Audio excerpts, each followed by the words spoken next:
Bonjour mesdames et messieurs, je suis ici pour faire le point sur l'opération IMPACT, le soutien des forces armées canadiennes à la lutte que mène la coalition contre le groupe ISIL en Irak. Aujourd'hui, je parlerai des efforts de la coalition et des forces irakiennes, ainsi que de la contribution des forces armées canadiennes. On the 18th and 19th of February, the Chief of Defense Staff, General Lawson, participated in a two-day meeting in Saudi Arabia where he and representatives from over 25 countries in the coalition assessed the progress of the coalition and discussed future operations to deter and ultimately defeat ISIL. It was determined that the military campaign is having the desired effects and making progress, as shown by the building of capacity of Iraqi forces.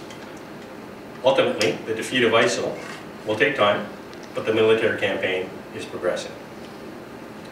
Over the last 2 weeks, coalition efforts continue to be positive, and ISIL's momentum remains stalled. Of note, in the last 4 months, ISIL has suffered the loss of several senior leaders due to coalition airstrikes, and several reports indicate that their fighters are deserting their ranks. As reported in the media recently, ISIL has focused its recruiting efforts towards international recruits and coercing Iraqi civilian population to replenish increasing battlefield losses. Also, radicalized youth from Western nations are recruited and sacrificed as suicide bombers or sent into battle without experience. In spite of these efforts, coalition and Iraqi forces' actions have created the conditions for the continued decline of ISIL. In northern Iraq, Iraqi forces, aided by coalition power, continue to conduct offensive operations and planning with a view to expanding their control of territory around the ISIL stronghold of Mosul. The weather in Iraq this winter season has negatively affected ground operations for both ISIL and Iraqi forces, making it a difficult environment in which to maneuver and restricting movements to just along the roadways. In the Euphrates River Valley, successful Iraqi forces clearance operations have improved the security situation for coalition and Iraqi forces based in that region. In central Iraq, Iraqi forces are leading independent offensive operations against ISIL in the vicinity of Tikrit, while securing critical infrastructure and lines of communications in the vicinity of Beijing. Il faut mentionner qu'à court terme, le succès de la coalition est mesuré par l'effet global pour freiner les avancées d'ISIL, et non en termes de sorties et de frappes individuelles. Nous croyons que la présence et les activités de nos chasseurs CF-18, ainsi que les aéronefs de la coalition dans le théâtre, ont un effet de dissuasion sur ISIL. Depuis le début des opérations, la coalition a mené près de 1500 frappes aériennes en Irak, visant entre autres des positions de mortiers et de combat, des bunkers, des mitrailleuses lourdes, des postes de contrôle et des bâtiments utilisés par ISIL. En détruisant ces ressources, nous soutenons les forces irakiennes dans leurs efforts continus sur le terrain et nous affaiblissons les capacités d'ISIL. As shown on the map behind me, our CF-18s have conducted 372 sorties to date. Since the last update, Canadian Armed Forces CF-18 aircraft conducted one airstrike on February 24th. On that day, our CF-18 struck 3 ISIL fighting positions north of Mosul. In addition, the Polaris has conducted 94 sorties, and the Aurora have completed 104 sorties, bringing the total number of sorties flown by Canadian aircraft since the beginning of Operation IMPACT to 570 sorties. Today I want to highlight how the CP-140 Aurora aircraft and crews are contributing to the successes of Iraqi forces. As I just noted, the Aurora recently completed 100 missions, gathering extensive imagery and information on ISIL activities, which aids coalition efforts on the ground. Our crews work long, dedicated hours to collect imagery, as well as to ensure the Aurora are ready to fly in the hot, dusty conditions of the region. L'Aurora fait partie de la flotte de l'aviation royale canadienne depuis plus de 30 ans et a été modernisée pour continuer d'être à la fine pointe de la technologie en matière de missions de renseignement, de surveillance et de reconnaissance. Les Aurora et leur équipage ont été acclamés par la coalition pendant leur déploiement dans le cadre de l'opération IMPACT.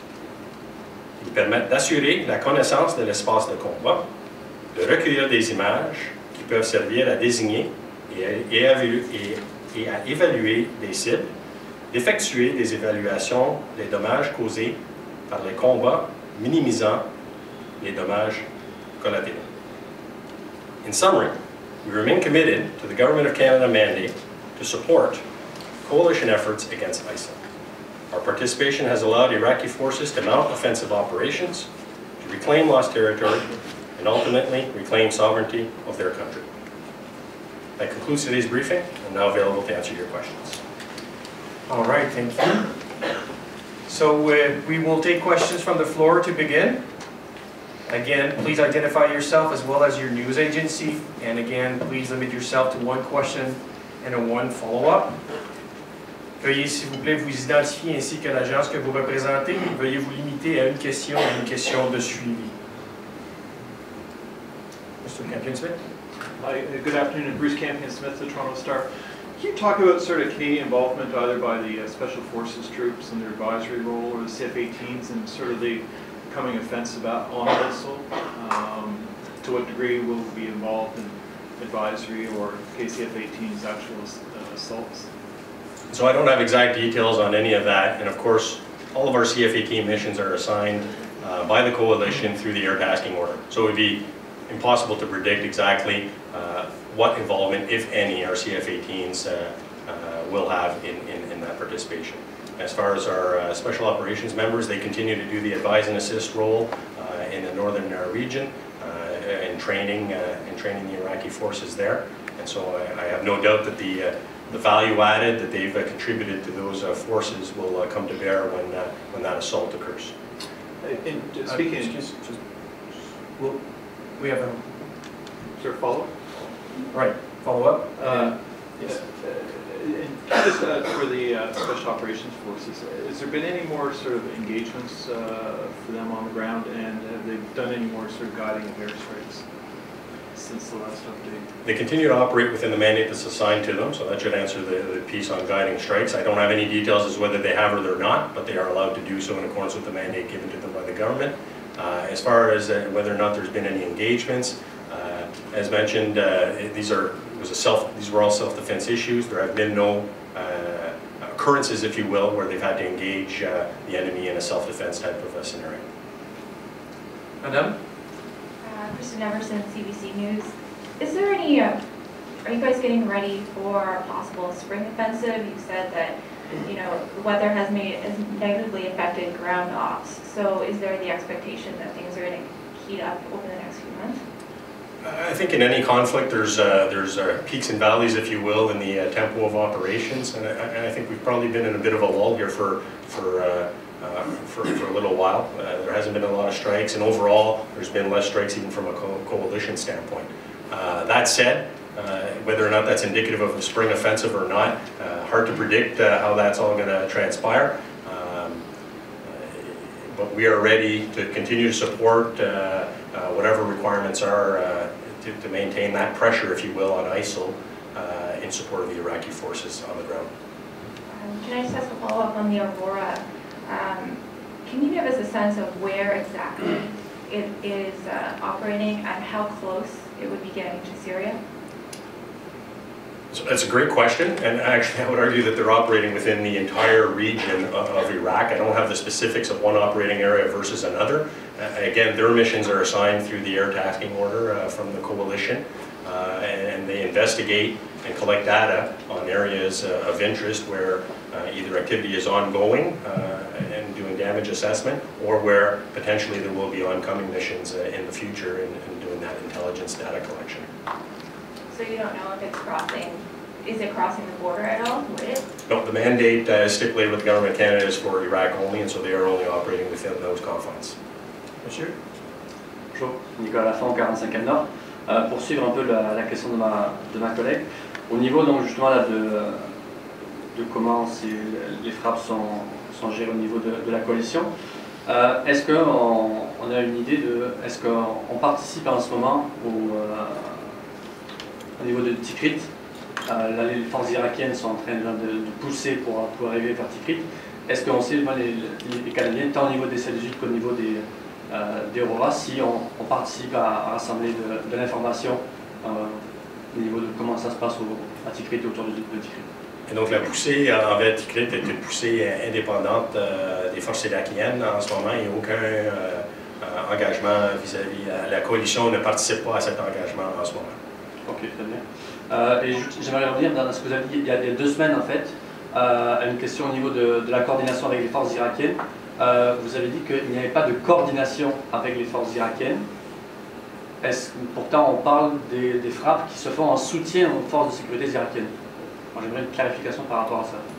Et donc, une bonne qualification, j'ai dû mal parler parce que tous nos engagements comme tels ont une approbation même du gouvernement irakien pour les frappes que nous faisons. Donc, soit on a dû mal se comprendre cette fois-là. Merci.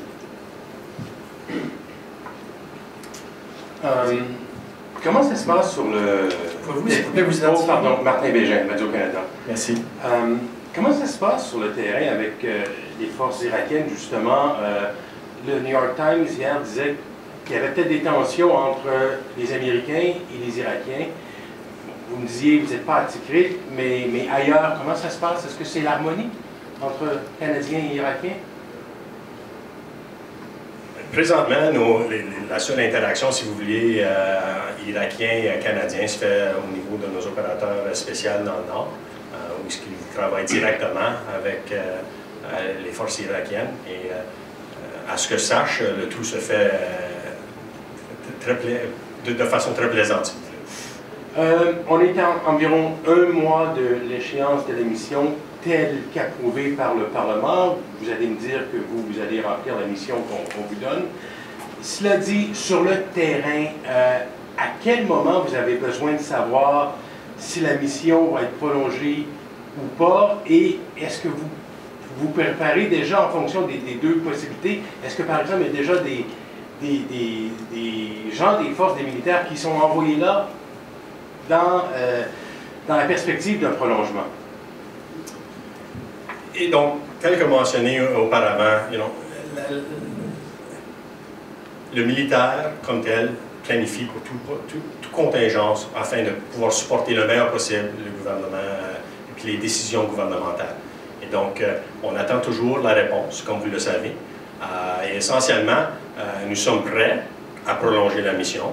Et l'entraînement des troupes comme tel qui vont être en support de cette, si cela arrive, est en jeu. Mais sans l'annonce comme telle, nous sommes aussi prêts, si le gouvernement décide de faire revenir les troupes, que c'est exactement ce que nous allons faire. Donc nous sommes prêts à supporter le gouvernement, peu importe la décision qui est prise. Merci. Nous allons maintenant passer en ligne. We will now go to the phone lines. Thank you. Merci. If you have a question and you're using a speakerphone, please lift your handset before making your selection. Si vous utilisez un téléphone main libre, s'il vous plaît, suivez la combinée avant d'effectuer votre sélection. Please press star 1 at this time if you have a question. S'il vous plaît, appuyez sur étoile 1 maintenant pour poser une question. There will be a brief pause while the participants register for questions. Il y aura un court délai permettant de vous enregistrer dans la file d'attente pour la période de questions. Thank you for your patience. Merci de patienter.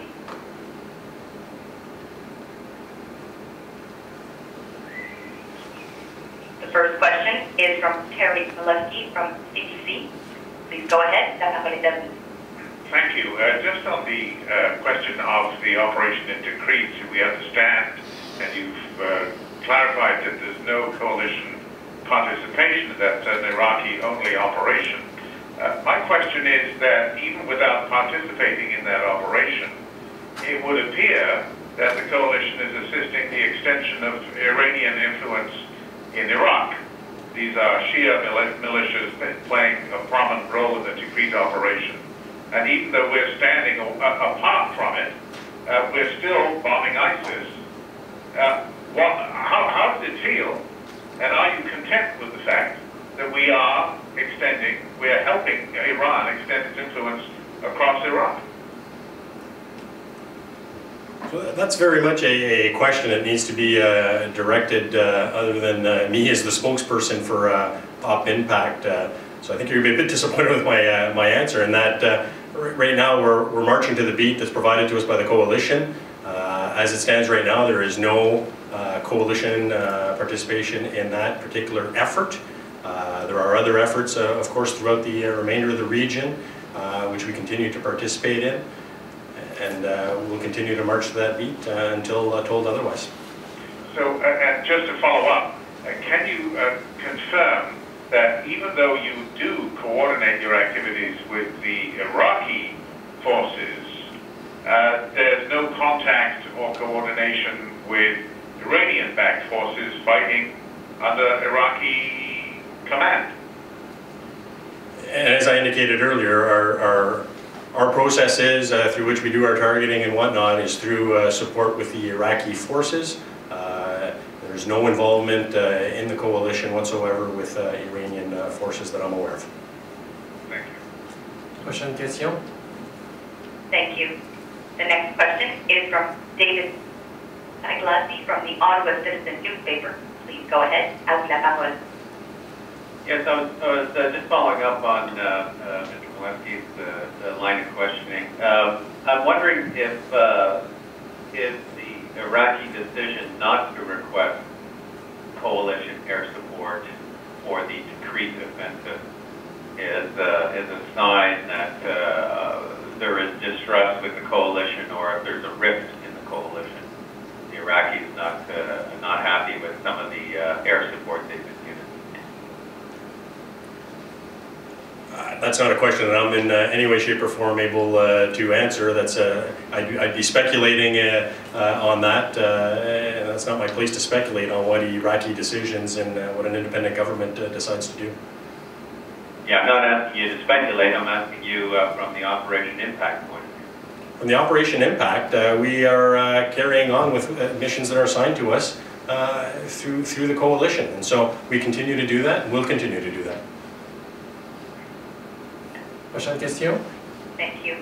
Merci. The next question is from Christy Smith from iPolitics. Please go ahead. À vous la parole. Hi, yes, I'm circling back to an earlier question. Would you be prepared for any option going forward? There's been some speculation that the coalition may look to move towards Syria or Libya as the need is required and the legal standpoint is presented. If that were to happen from a technical point, what would that look like? Would that be a massive change of what we're doing right now, or would that be something we could easily transition into? What would that transition look like? I think if the Government of Canada was to expand the mandate into Syria, we're already operating in the area, and so it's not a stretch to say that it would not be that difficult to adapt to the Syrian environment. But again, that's speculative on my part, and in no way, shape, or form is there any announcement by the government at this juncture as to whether or not there will be an expansion of the mandate. Oh, certainly. It was purely technical as a question. Libya, how different would that be, again, technical standpoint? And so Libya is an entire different area of operations, and so that would be that would almost, require the stand-up of an entire new mission at that juncture. So we have time for one more question online. Thank you. The following question is from Kim McCrail from the Globe and Mail. Please go ahead. À vous la parole. Hi, good afternoon. My question, I'd like to circle back actually to a question from a colleague earlier. In response, you mentioned that troops are being trained now to prepare for the possibility of extension, if that's the route the government chooses to go. Can you just expand on what that training involves and when it began? Well, I don't have exactly all the details, but as I've indicated on many occasions, the military planners and us, of course, are ready to answer the government's call, whatever shape that might take. And so that planning has been in the works for some time.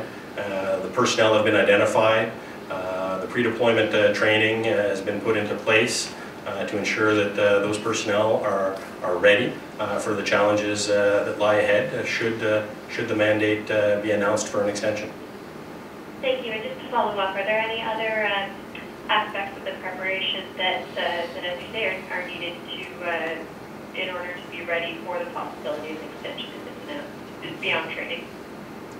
Sir, could you repeat the question? Sorry, are there any other things that you need to do to prepare for, to be ready for an extension if that's announced beyond training? Oh, not necessarily. I mean, there's, for any mission of this size, when you're talking about 600 people, there are a number of intricacies involved in the planning and rotation of those personnel and ensuring that you maintain operational efficacy on the terrain. And so you never want to lose sight of the end goal of sustaining the operation itself.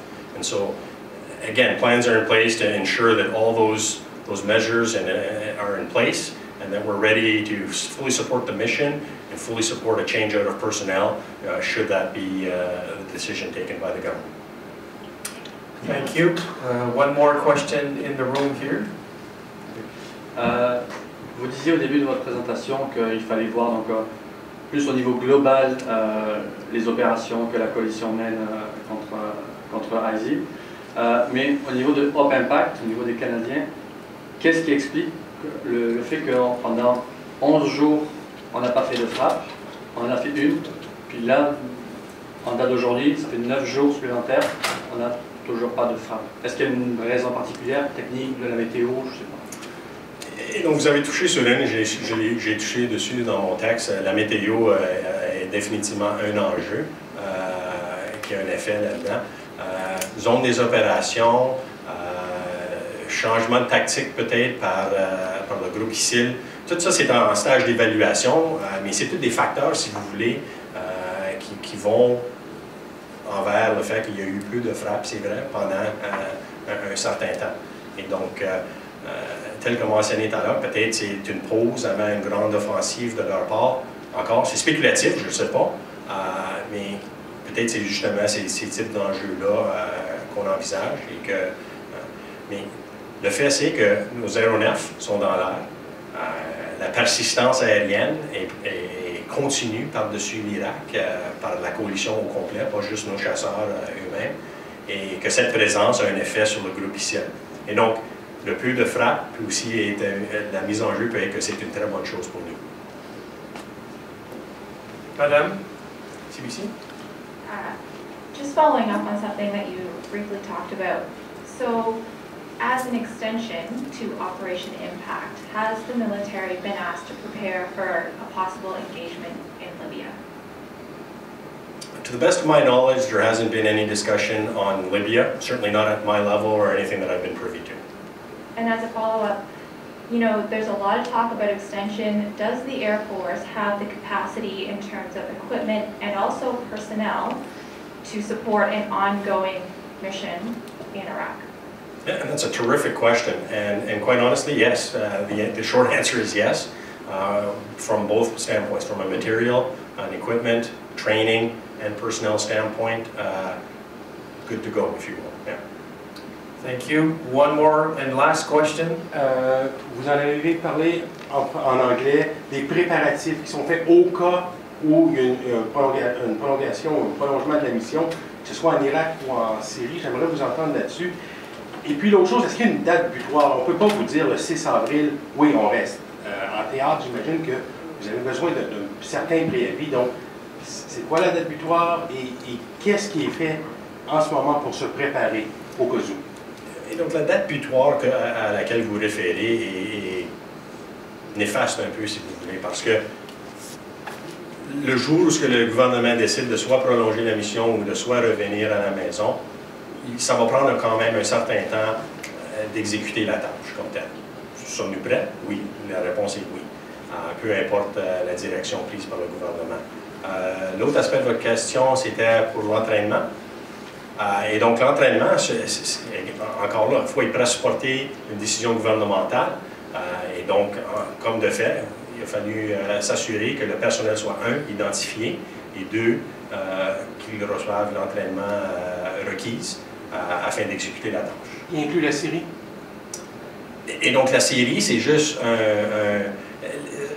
la Syrie comme telle, ça va dépendre si le gouvernement décide de faire une expansion de la mission contraire à ce que nous faisons présentement. L'entraînement requis pour exécuter les missions en Irak, il n'y aura aucun entraînement requis de surplus, si vous voulez, afin d'exécuter des missions en Syrie, si le gouvernement décide d'aller dans cette direction.